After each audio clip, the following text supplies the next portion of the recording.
John, you think at 2-0, Tennessee is going to win a national championship in baseball. And I think that speaks volumes because of your objectivity, which some would view as negativity over the years. But you really like this program, and now that they're 2-0, you see them bringing home a national title. That's pretty incredible. I'm impressed. Well, I think it's going into the tournament. I thought Tennessee had a really good chance. I thought it was perhaps the most complete team. It doesn't have a dominant starting pitcher, but everything else is pretty well together. And Tennessee, when you think about it, you go back to the historic win over Florida State with that tremendous comeback rally. Didn't play anywhere near its best ball. In fact, it played one of the worst games it could have played for the first half of the game and still won. It's just this team has got a really, really deep lineup. The stats reflect that. And it's got a lot of different kinds of pitchers that Tony Vitello and the pitching coach Frank Anderson have worked with very well and have got them in the right situations to help them do their best. Yeah, John, do you think there's a psychological aspect to it also? Dave and I were talking yesterday, and, this is the first time since 1951 that Tennessee's won multiple College World Series games. I mean, dating back to the Rod Delmonico days, it seems like every time they went to the College World Series, they flamed out like they were the men's basketball team in the SEC tournament. And then it seemed like they were trying to do it again with Florida State on Friday. So do you think getting past Florida State cleared a mental hurdle that maybe has plagued anybody that's played for Tennessee baseball over the past 30 years? Well, Tennessee fans refer to a curse that seems to extend to all sports because they're not accustomed to Tennessee winning the game or winning the championship. But I think with the players, I mean, I always wonder about that because players weren't part of that history. Now they hear about it, so that might affect them. And I think what affects teams going into a World Series when you're the number one team, that was the case 2 years ago. There's a lot more pressure on you. You're expected to win, particularly the team 2 years ago when it had such an incredible season, went 57-9 overall. So yeah, there are high expectations, but I just think the nature of baseball, when you talk about seeding, when a number one pitcher is going for you, you may be the 8th seed overall, but when you've got the number one pitcher and he's pitching, you're not the 8th seed. Pitching has such a factor in this sport, and it's such a variable. You don't know from one outing to the next how things might go. But yeah, I guess that was a big. Maybe you could. That was certainly a relief, but this team is just. You saw it in the North Carolina game. It's a really good team overall, and not any really glaring shortcomings. I'm going to throw the poll question out there, then Caleb jump in here. The poll question is going to be on YouTube in about 5 seconds is, do you now expect the Vols to win the College World Series now that they're 2-0? Caleb? Yes, I do. And I think it's because of the mental hurdle that I talked about. It reminds me of sometimes in football when you get, or in other sports when you get over one. We talked about, I've said, like in 98 when Tennessee got past Florida in 98, I think they felt that at that point they could win, that they were meant to win any game they played. And I feel like winning that first College World Series game was just like that on Friday. John, it's funny that Caleb brings that up because it's on Off the Hook Sports right now. Again, you can vote on that poll question. It's pretty simple. Do you now expect the Vols to win the College World Series now that they're 2-0? Yes, mental hurdle gone, gets 100% of the vote. No, still too tough, doesn't get a vote yet, but it may. We shall see. But John, when I look at this team, I'm curious to ask you what deficiencies could rear their head and make your prediction for not. Well, I think pitching, again, that's such a variable. And you go back to the Florida State game. Florida State's got a really good hitting team. Texas A&M does, even though it lost its best player to injury, and he's out for this College World Series.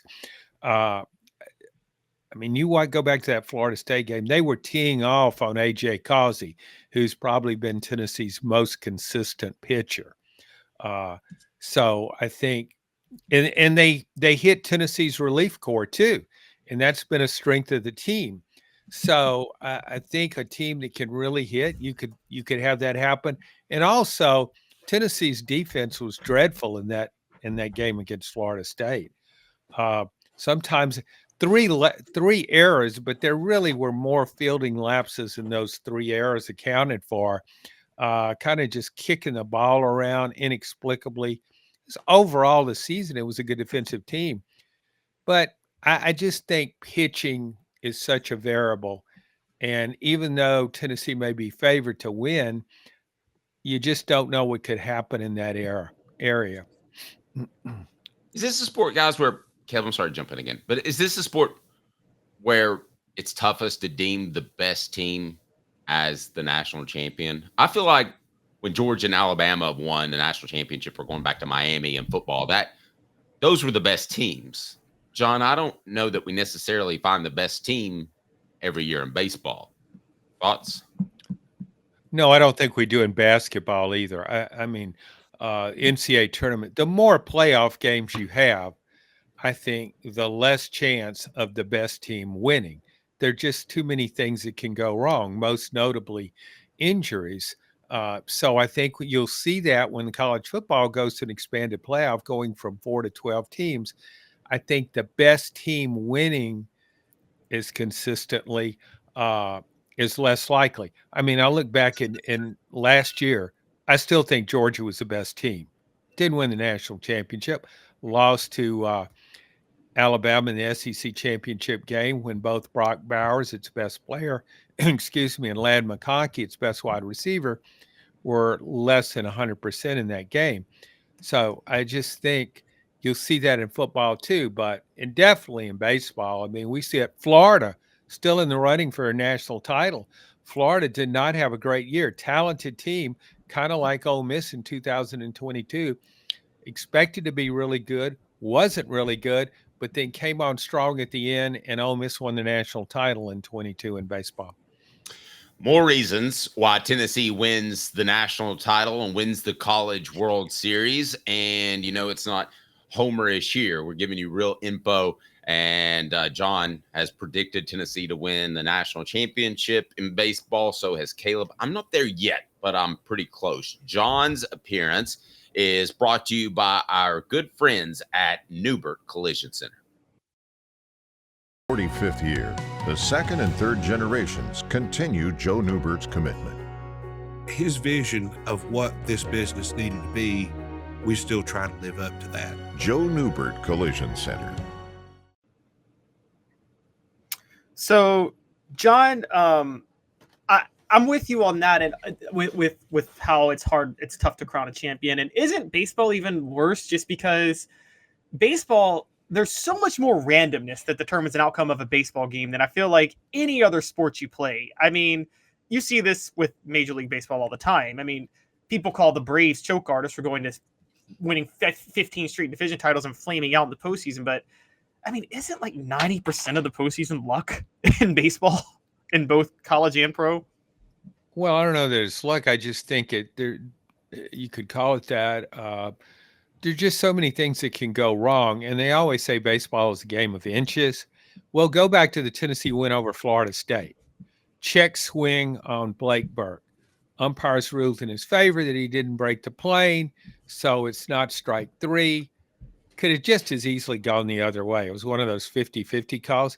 And then the great comeback never happens. But there's so many plays like that in baseball. You're right. It just so many plays, great catches, great throws. Go back, just the nature of the sport. When you hit you can get a couple of hits on balls that barely make it out of the infield, and then you can hit a ball as hard as any human could hit it, and it goes right into somebody's glove. So the nature of the sport makes it unpredictable. but also it creates so much tension. I mean, there's nothing like the tension in baseball. No other sport can match that. When you've got a bases loaded, 3-2 count on the hitter, the game hanging in the balance, and that pitcher's winding up to throw.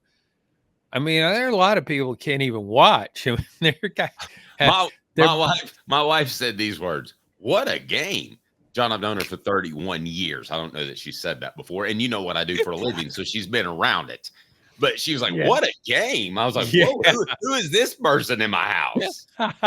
Well, you're right, though. I mean, it builds up that drama and tension like no other sport can do because there's no clock. So ostensibly, you always have a chance. You don't have to worry about the clock running out on you. You can run out of outs, but not the clock. So it creates a different environment.